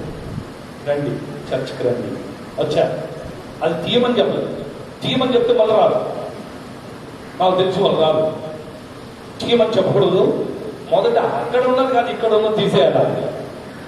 చర్చిలో తీసుకొచ్చి బాగా వాక్యం ఎవ్రీ సండే వాక్యంతో కడుగుతుంటే ఇక్కడ ఉన్నదంతా క్లీన్ అయిపోయింది. అప్పుడు వాళ్ళే అంటున్నారు, మా ఇంట్లో అది ఉన్నది పాస్టర్, దాన్ని ఏం చేయాలా? నేను తీయాలా, మీరు వచ్చి తీస్తారా? నేను తీస్తే మీ ఇంట్లో వాళ్ళకి బాధ, మీరే తీయండి అని చెప్తున్నా. హల్లెలూయా. వాళ్ళే తీసేసి నీళ్ళలో తీసుకొచ్చి అన్ని పడేశారు. వద్దు మాకు. ఇప్పుడు బలిపీఠం ఇంట్లో కాదు, ఇప్పుడు బలిపీఠం మా హృదయంలో కట్టబడాలి. హల్లెలూయా. ఎక్కడ కట్టుకోవాలి బలిపీఠం? చెప్పండి, ఎక్కడ కట్టుకోవాలి? ఎక్కడ కట్టుకోవాలి? మూడో బలిపీఠం నిర్గమం 27వ అధ్యాయం మొదటి వచనం. నిర్గమకాండము 27వ అధ్యాయం మొదటి వచనం. ఏ వస్తువులు కావాలని చెప్తున్నా? మొదటిది మట్టి, రెండవది రాళ్ళు, మూడవది తుమ్మకర్ర. చదవండి, మీ ఇంటికి వెళ్ళి చదువుకోండి. 37వ అధ్యాయం 4వ వచనంలో కూడా రాయబడింది. మూడవ విషయం ఏంటంటే తుమ్మకర్ర. బబూల్కి దేంతో కట్ చేయమంటున్నాడు దేవుడు? తుమ్మకర్రతో. తుమ్మ చెట్లు ఎన్ని ఉంటాయి? బాగుంటాయి? ఏముంటాయి దానికి? ముళ్ళు ఉంటాయి, ఉంటాయి ఉండవా? ఆ తుమ్మ ముళ్ళు గుచ్చుకుంటే ఏముంటాయి? ఇక్కడ మహారాష్ట్రలో తక్కువే, మన సైడ్ వెళ్తే కనబడతాయి తుమ్మ చెట్లు. మన సైడ్ ఎక్కువ ఉంటాయి. పనికి రాకుండా ఇక్కడి నుంచి అక్కడ వరకు ఎవరు వేసే అవసరం లేదు, ఎక్కడ చూస్తే అక్కడికి వచ్చేస్తాయి. కానీ దేవుడు అంటాడు, పనికి రాని ఆ చెట్టు యొక్క కర్రలతో నాకు బలిపీఠం. ఎందుకు కర్రలతో బలిపీఠం చేయాలి అని మోషేతో మాట్లాడాడు అంటే, ఆ బలిపీఠాన్ని మోసుకొని తీసుకెళ్ళేవారు. ఆ బలిపీఠాన్ని ఆ ఒక్క దగ్గర ఉండేది కాదు, ఒక్క దగ్గర ఉండేది కాదు. అన్ని వస్తువులు పరిశుద్ధ దేవుని మందిరం కూడా ఒక ఊళ్ళో ఉండేది కాదు. ఇక్కడ నుంచి అక్కడికి, అక్కడి నుంచి అక్కడికి, అక్కడి నుంచి దర్శన మండపం అని ఉందా? తెలుగులో ఏముంది? దర్శన మండపమా? మోషే దేవునికి ఏం కట్టాడు? ఏ మండపాన్ని కట్టాడు? मिलाप वाले तंबू हिंदी में लिखा, टैबरनेकल, हालेलुया. मिलाप वाले तंबू తెలుగులో గుడారం. ఏ గుడారం? గుడారం అని ఉంది, కానీ గుడారానికి ముందు ఇంకో వర్డ్ ఉంది. హిందీ మే మిలాప్ వాలే తమ్ము, దర్శన్ మండప్ మరాఠీలో, తెలుగులో చదవలేదా? గుడారం. ప్రత్యక్షత గుడారమా? ఆమె నిర్గమకాండంలో రాయబడింది. లేవీలో ఎక్కడ చూసినా అక్కడ అంత మొత్తం మోస కట్టింది. అది సరే, గుడారం అనుకుందాం. ఆ గుడారం పట్టతో చేయబడింది. దాంట్లో ఉన్న వస్తువులన్నీ ఒక్కొక్కటి తయారు చేసి మూడో విషయానికి వచ్చారు. అది ఏంటంటే, అది కర్ర. మొదటిది మట్టి బలిపీఠం, రెండవది రాళ్ళు బలిపీఠం, మూడవది కర్రలతో చేయబడే బలిపీఠం. ఈ 3 బలిపీఠం దేనికి సాదృశ్యం అన్న విషయాన్ని నేను మీకు చెప్పాలని అనుకుంటున్నా. ఈ బలిపీఠానికి వాడుతున్న కర్ర అది పచ్చి కర్ర కాదు, కర్రలు ఎండిపోవాలి. ఆ కర్రలతో ఎండిపోయిన ఆ కట్టెతో దేవునికి బలిపీఠం కట్టాలి. బలిపీఠం కట్టుతున్న ఆ కర్రలను కాలిస్తే దాంట్లో నుంచి పొగ వస్తుంది. ఏమొస్తుంది? దేవునికి కావలసింది నీ ప్రార్థన. నీవు కాల్చబడాలి. కర్ర అంటే ఎండిపోయిన జీవితం, వాడిపోయిన జీవితం, తుంచబడిన జీవితం, చెట్టు నుంచి వేరైపోయి. యోహాను 15వ అధ్యాయంలో అంటాడు, నా నుండి వేరై మీరేం చేయలేరు అంటాడు. ఒక కొమ్మ చెట్టు నుండి వేరై ఏమని చేస్తుందా? కానీ బైబిల్లో ఉంది చేస్తుంది అని. అది చెప్తాను ఈరోజు. అహరోను కర్ర మాత్రమే. అది ఎక్కడుందో తెలుసా? ఎందులో ఉన్నది? మందాసంలో ఉంది. దాన్ని మందాసంలో పెట్టినా అది చిగురుస్తున్నది. ఏం చేస్తుంది? నీళ్ళు లేవు, ఏమి లేవు. అయినా అహరోను చేతిలో ఉన్న కర్ర ఎండిపోయింది అని అందరూ అనుకుంటే అది చిగురుస్తుంది. ఎందుకు చిగురుస్తుంది? బైబిల్లో నుంచి ఒక వాక్యాన్ని చదువుకొని దేవుని మహిమపరచుదాం మనం అందరం. ఎందుకు చిగురిస్తుంది? యోబు గ్రంథం 14వ అధ్యాయం. యోబు అంటాడు 14వ అధ్యాయం 7-8 వచనం. యోబు గ్రంథం 14వ అధ్యాయం 7 మరియు 8 వచనం. वृक्ष की तो आशा रहती है कि चाहे वो काट डाला भी जाए, चाहे वो काट भी डाला जाए तो भी फिर पनपेगा और उससे नरम नरम डालियां निकलती ही रहे। अगर काट भी डाले तो भी उसके अंदर से फिर से हरे भरे पत्ते निकलेंगे। ये तो अलग बात है भाई। अलग होने के बाद बाइबल कहती है तुम अलग हो जाओगे तो सूख जाओगे और जला दिया जाएगा, परंतु बाइबल कहती है फिर भी उसमें एक आशा है। क्या वो आशा? यदि हम अलग भी हो जाए, हम सूख भी जाए, तो भी हम में से फिर से पत्ते निकलेंगे। आमेन। తెలుగులో చదవాలి. వృక్షము నరకబడిన ఎడల, ఆ వృక్షము నరకబడిన తరువాత అది తిరిగి చిగురించును అనియు, దానికి లేత కొమ్మలు వేయననియు, దానికి లేతగా కొమ్మలు వస్తాయంట. అవే మోడుబారిన జీవితాలను చిగురింపచేయగలవు నీవు. మోడుబారిన జీవితాలను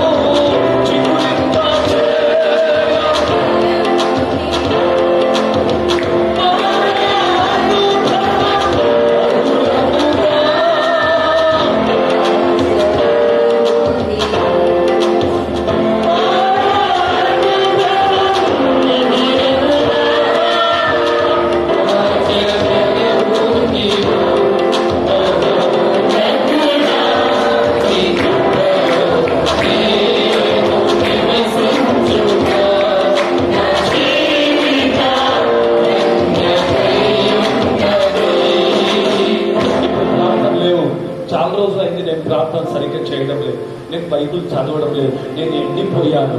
ఇప్పుడు నేను ప్రభువు నుంచి చాలా మంది నా దగ్గరికి వచ్చి పాస్టర్ గారు ఫస్ట్ మేము బాగా ఉండేవాళ్ళం, మంచి ప్రార్థనలో ఉండేవాళ్ళం, ఇప్పుడు ఎండిపోయిన జీవితం అయింది, మరలా ప్రార్థన మాలో లేదు, మేము ఎండిపోయాము అనుకుంటున్నావేమో. దేవుడు ఏమంటాడు తెలుసా? నీవు తుమ్మకర్రా, నువ్వు ఎండిపోయినా మరలా చిగురిస్తావు. అలాంటి పరిస్థితి సిద్ధపరచాలని దేవుని యొక్క ఆకాంక్ష, దేవుని యొక్క చింతన ఏంటో తెలుసా? ఇది తుమ్మకర్ర మాత్రమే కాదు, ఇది చిగురిస్తున్న చెట్టు. నరకబడిన ఎవరైనా నరికేసి వేరు చేసిన ఆ చెట్టులో నుంచి మరలా చిగురిస్తుంది.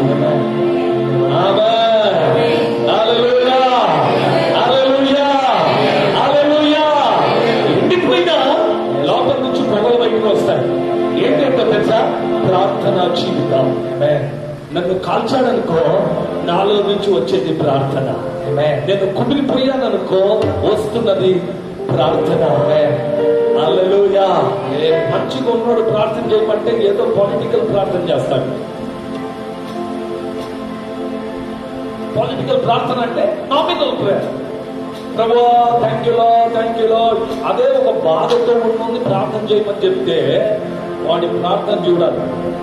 కుమిలిపోయి ఉంటాడు, నలిగిపోయి ఉంటాడు, కాలిపోయి ఉంటాడు, అందులో నుంచి పొగ బయటకు వస్తుంది. అప్పుడు ప్రభు అంటాడు, ఇది నాకు కావాల్సింది. ఇలాంటి బలిపీఠాన్ని కట్టుకోవాలని ఏలి అక్కడికి వచ్చి ఏమంటాడంటే, ఇదో ఇశ్రాయేలులారా నా దగ్గరికి రండి, పడిపోయిన బలిపీఠాన్ని తిరిగి కట్టాలి, ఇది నా దేవుని యొక్క చింత.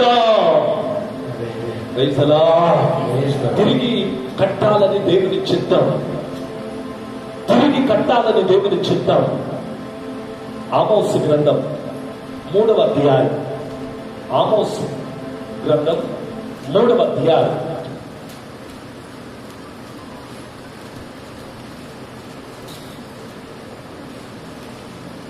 ఆమోస్ 9వ అధ్యాయం 12వ వచనం. ఆమోసు 9:12. నౌక వార ఆమోసు పుస్తకం 9వ అధ్యాయం 12వ వచనం.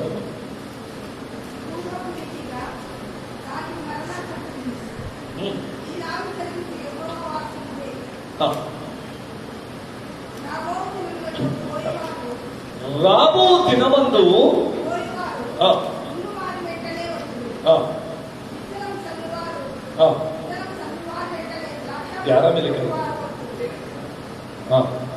పదకొండు 12, 13 మిక్స్ ఉన్నాయా?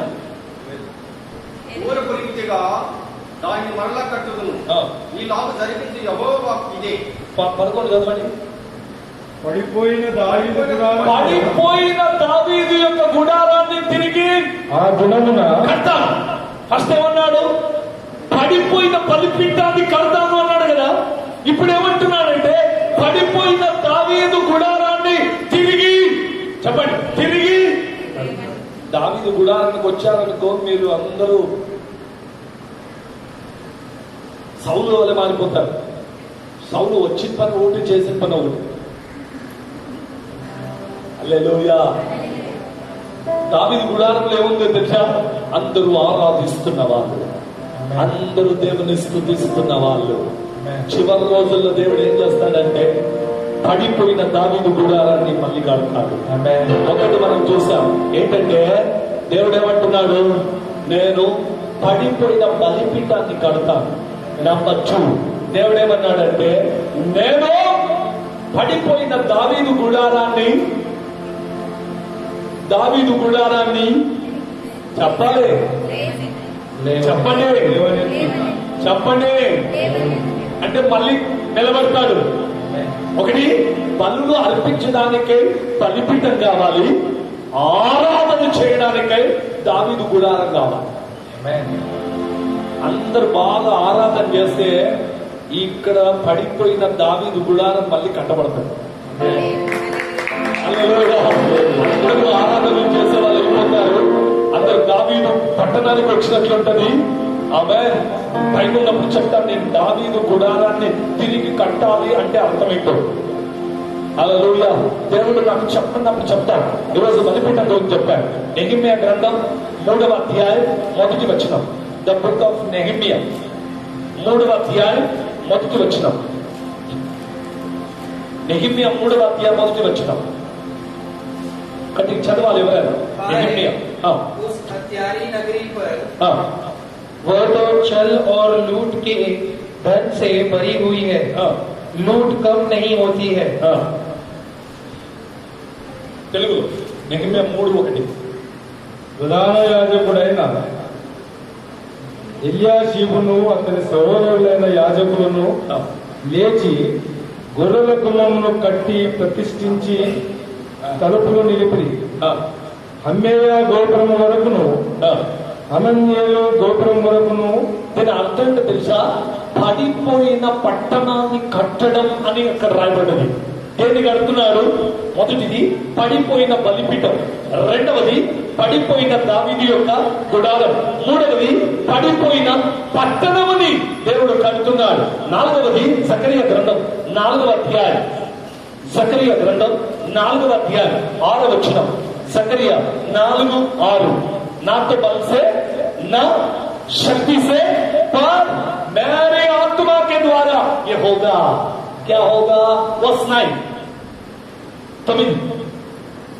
6లో బలము చేత కాదు, శక్తి చేత కాదు, బలము చేత కాదు, నా ఆత్మ చేత అవుతుంది అన్నాడు కదా. ఏమవుతుంది? 9వ వచనం ఏమంటున్నాడు?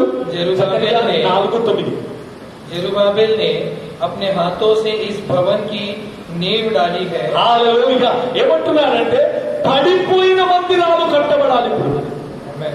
హల్లెలూయా. ఒకటి బలిపీఠం కట్టబడాలి, రెండవది గుడారాలు కట్టబడాలి, మూడవది పట్టణాలు కట్టబడాలి, నాలుగవది మందిరాలు కట్టబడాలి. ఇవన్నీ ఎలా కట్టబడతాయి అంటే చక్కగా 4:6 చదువు. ఇప్పుడు చదువు. అప్పుడు అతడు నాతో ఇట్లా నేను జెరుబ్బాబెలునకు ప్రత్యక్షమగు యెహోవా వాక్కు ఇదే శక్తి చేతనైనను బలము చేతనైనను కాక కాదు, నా ఆత్మ చేత. అందుకే ఫస్ట్ అన్నా ఏమన్నాను తెలుసా? ఈ సంఘం ఆత్మ చేత నింపబడాలి, ఇది నా ఆశ. బలిపీఠం కట్టబడాలి అంటే పరిశుద్ధాత్మ దేవుడు కావాలి. గుడారం అది నిలబడాలి అంటే పరిశుద్ధాత్మ దేవుడు కావాలి. పట్టణం తిరిగి కట్టబడాలి అంటే పరిశుద్ధాత్మ దేవుడు కావాలి. పడిపోయిన దేవుని మందిరం తిరిగి కట్టబడాలి అంటే పరిశుద్ధాత్మ దేవుడు కావాలి. ఆమేన్. హల్లెలూయా. హల్లెలూయా. నా బल से ना शक्ति से पर तेरी आत्मा के द्वारा. ना बल से ना शक्ति से पर तेरी आत्मा के द्वारा. टल जाएगा ये बाबा, टल जाएगा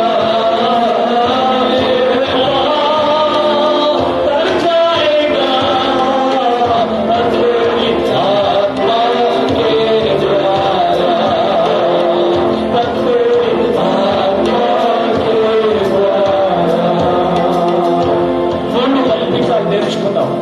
ఫస్ట్ ఏంటి? అందరు చెప్పాలి. ఇప్పుడు స్కూల్ ఇదేంటి? స్కూల్. నేను నేర్పించింది మళ్ళీ నాకు చెప్పాలి. చెప్పలేదనుకో హోంవర్క్ ఇస్తా అందరికి. ఒకటి ఏంటి? మట్టి దేనికి సాదృశ్యం? తగ్గింపు జీవితానికి సాదృశ్యం. తగ్గింపు కలిగిన బలిపీఠం మీద ఉన్న బలులు దేవుడు స్వీకరిస్తాడు. రెండవది రాళ్ళు. రాళ్ళు దేనికి సాదృశ్యం? పరిశుద్ధతకు సాదృశ్యం. పరిశుద్ధంగా ఉన్న బలిపీఠం ఉన్న దాని మీద ఉన్న బలు అర్పణలు దేవుడు స్వీకరిస్తాడు. మూడవది తుమ్మకర్ర దేనికి సాదృశ్యం? ప్రార్థనలకు. చెప్పండి దేనికి? ప్రార్థన అనే బలిపీఠం సరిగ్గా ఉండాలి. ఏ బలిపీఠం? అప్పుడే ప్రార్థన పైకి వెళ్ళేది. ఎంత ప్రార్థన చేసి పాటలు పాడి స్తుతి ఆరాధన ऊपर जाती है नहीं जाती है, ये ठीक रहेगा तो जाती है. आमेन. प्रार्थना विनती ऊपर जाती है, ना किधर जाती है? दीवारों के बाहर भी नहीं जाती है. హల్లెలూయా. బలిపీఠం సరిగ్గా ఉంటేనే దేవుడు తీసుకునేది, లేకపోతే తీసుకోడు. అందుకే ఏలియా అంటాడు, నా పక్షాన ఉన్న వాళ్ళు నా దగ్గరికి రండి, ఇదిగో నేను యెహోవా కొరకు తిరిగి పడిపోయిన బలిపీఠాన్ని కట్టాలనుకుంటున్నా. ఈ బలిపీఠం పడిపోయిందేమో, నీ స్థితి పడిపోయిన స్థితిలో ఉందేమో. ప్రార్థన బలిపీఠం పడిపోయిందా? పరిశుద్ధత అను బలిపీఠం పడిపోయిందా? తగ్గింపు జీవితం అనే ఆ బలిపీఠం పడిపోయిందా? ఈ రోజు దేవుని దగ్గరికి వచ్చి, ప్రభువా నా బలిపీఠాన్ని తిరిగి కట్టు ప్రభువా. ఈ బలిపీఠం మీద ఉన్న బలులు నీకు కావాలంటే నా బలిపీఠం సరిగ్గా ఉండాలి. అందరు దేవుని దగ్గరికి వెళ్దాం. ప్రభు, నా బలిపీఠాన్ని ఖర్చు, తిరిగి పడిపోయిన గుడారాన్ని లేవనెత్తు దేవా, పట్టణాన్ని కట్టు దేవా, ఎండిపోయిన చెట్టును చిగురింప చేస్తున్న దేవా, పడిపోయిన మందిరాలను కట్టిస్తున్న దేవా. ఇదిగో నా బలిపీఠం పడిపోయింది, ఇదిగో నా మందిరం పడిపోయింది. తగ్గింపు లేని స్థితి వలన, పరిశుద్ధత లేని స్థితి వలన, ప్రార్థన లేని స్థితి వలన నా బలిపీఠం పడిపోయింది. నేను పడిపోయిన స్థితిలో ఉన్నాను ప్రభు. ఇదిగో ఏదో మీరు వినాలని చెప్పడం లేదు, మీరు ప్రార్థన చేయాలి. నాకు బలిపీఠాలు పడిపోయాయి. తగ్గింపు లేని స్థితిలో పడిపోయిందేమో, పరిశుద్ధత లేని స్థితిలో పడిపోయిందేమో, ప్రార్థన లేని స్థితిలో పడిపోయిందేమో. నిన్ను నేను చూస్తే జాగ్రత్త. ప్రభు, నా బలిపీఠాన్ని తిరిగి కట్టించు నాయన, నా బలిపీఠాన్ని తిరిగి కట్టించు ప్రభు. నీకు స్థుతులు చెల్లించాలి, నిన్ను ఆరాధించాలి, నేను ప్రార్థన జీవితాన్ని కలిగి ఉండాలి, నీ సన్నిధిని అనుభవించాలి. తిరిగి కట్టాలి ప్రభు, మీరే కట్టాలి. శక్తి చేత కాదు నైనా, బలము చేత కాదు ప్రభు, నీ ఆత్మ ద్వారానే ఇది జరుగుదని చెప్పారు కదా. ఇదిగో నా బలిపీఠాన్ని కట్టండి ప్రభు. ఇదిగో నా బలిపీఠం పడిపోయిన స్థితిలో ఉంది. ఈరోజు నాలో తగ్గింపు లేనందుకే పడిపోయింది, నాలో పరిశుద్ధత లేనందుకే పడిపోయింది, నాలో ప్రార్థన జీవితం లేనందుకే పడిపోయింది. మీరు పరిశుద్ధులుగా ఉన్నట్లు, నేను పరిశుద్ధులుగా ఉండనట్లు, నేను తగ్గింపు జీవితాన్ని పొందుకొని ఉండనట్లు, నేను ప్రార్థన జీవితాన్ని కలిగి ఉండనట్లు నా బలిపీఠాన్ని తిరిగి కట్టండి నాయన. నీ ఆత్మ ఆవేశంతో కట్టండి, నీ ఆత్మ శక్తి చేత కట్టండి. తిరిగి నన్ను బలపరచండి నాయన. నా హృదయంలో నేను నీకు ఆలయమై ఉన్నాను. ఈ ఆలయంలో బలిపీఠం పడిపోయింది. ఈ బలిపీఠాన్ని తిరిగి కట్టండి నాయన. ఈ బలిపీఠాన్ని తిరిగి కట్టించండి ప్రభు. ప్రతి ఒక్కరూ తమ నాలుకను సడలించండి, నోరు విప్పి ప్రార్థన చేయండి. ప్రభు, నా బలిపీఠం పడిపోయిన స్థితిలో ఉంది, ఇదిగో ఈరోజు కట్టించండి అని ప్రార్థన చేయండి. నా బలిపీఠాన్ని తిరిగి కట్టించండి నాయన. మా బలిపీఠాలను తిరిగి కట్టించండి. మా సంఘంలో ఉన్న బలిపీఠం పడిపోయింది, ఆరాధన లేని స్థితిలో పడిపోయింది, పరిశుద్ధత లేని స్థితిలో పడిపోయింది, ప్రార్థన లేని స్థితిలో పడిపోయింది, తగ్గింపు స్థితి లేని స్థితిలో పడిపోయింది. ఇదిగో నన్ను తిరిగి కట్టించండి ప్రభు.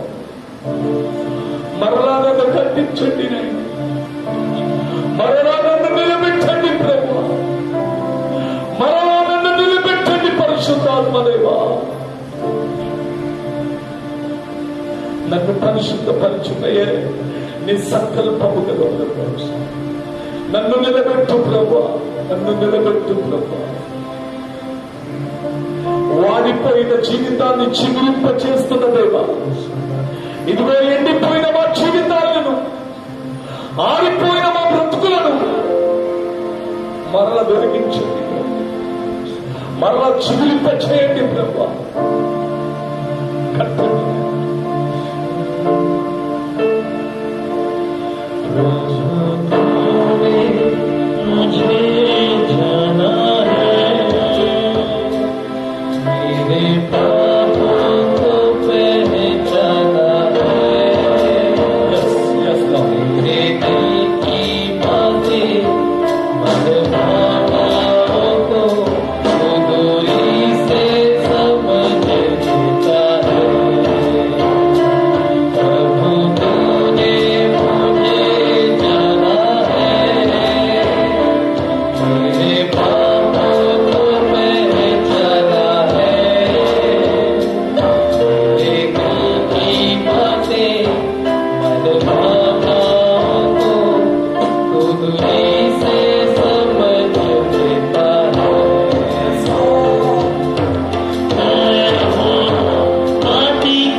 స్థితిని గుర్తించారు ఆయన.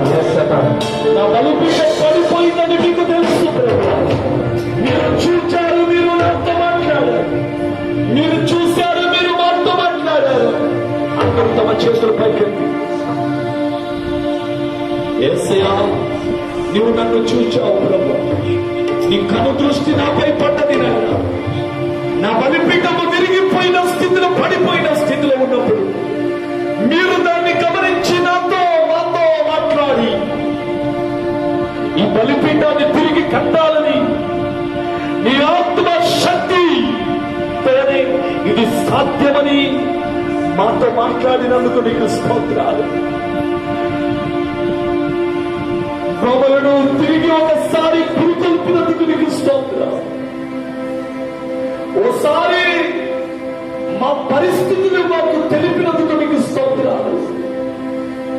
పడిపోయిన స్థితిలో ఉండకుండా ఇదిగో తిరిగి కట్టబడ్డానికి ఈ రోజే నీ ఆత్మ శక్తి చేత, బలము చేత, సామర్థ్యము చేత మమ్మల్ని నింపాలని ప్రార్థిస్తున్నా. పరిశుద్ధాత్మదేవా, ఎంతవరకు మాతో మాట్లాడినందుకు స్తోత్రం. ఇదిగో ఈ సన్నిధిలో నిలబడిన నీ పిల్లలు తమ చేతులను పైకెత్తి ఉన్నప్పుడు వారి స్థితి పరిస్థితి నీకు తెలుసునాయన. వారి గుడారం మరలా లేవనెత్తబడాలి. వారి యొక్క జీవితాలలో ఉన్న పడిపోయిన స్థితి తిరిగి లేవనెత్తబడాలి. బలిపీఠాలు మళ్ళీ కట్టబడాలి. పడిపోయిన మందిరం తిరిగి కట్టబడాలి. అందుకే నీ పిల్లలను ఆశీర్వదించండి. ఇది శక్తి చేత, బలము చేత అవదు. ఇది పరిశుద్ధాత్మ చేత మాత్రమే అదును. అందుకే మీ బిడ్డలలో నీ ఆత్మ ఆవేశం, నీ ఆత్మశక్తిని పొందుకునే ఆ సామర్థ్యము, ఆశ మీ బిడ్డలకు దయచేయండి. ప్రతి ఒక్కరిని ముట్టండి, ప్రతి ఒక్కరిని తాకండి. ఇదిగో ఈ సన్నిధికి వచ్చిన మీ బిడ్డలు ఇప్పుడు ఆశీర్వదించండి. ప్రతి బలహీనత తొలగిపోవను గాక, ప్రతి సమస్య తొలగిపోవను గాక, ప్రతి జబ్బు, రోగం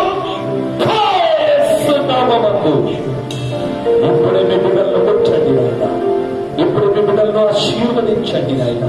ప్రతి ఒక్కరికి పేరు పేరున దీవించి, ఆశీర్వదించి, బలపరిచి, సమృద్ధి అయిన ఆశీర్వాదములు దయచేసి మీరు రాకడ కొరకు నిలబెట్టి యేసయ్యా మీరు వచ్చినప్పుడు ఎంతబడి వారి సంఘంగా, ఎంతబడి వ్యక్తిగా ప్రతి ఒక్కరిని తీర్చిదిద్ది నీ సన్నిధి అనుభవాల చేత నెప్పి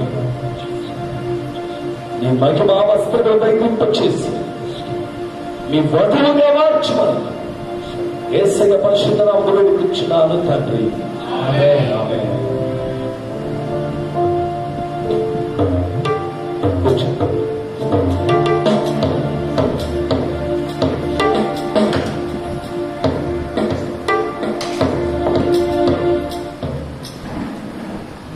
ये सबसे बैठ सकते हैं और एक बार जोरदार तालियों के साथ हम परमेश्वर का धन्यवाद देते हैं।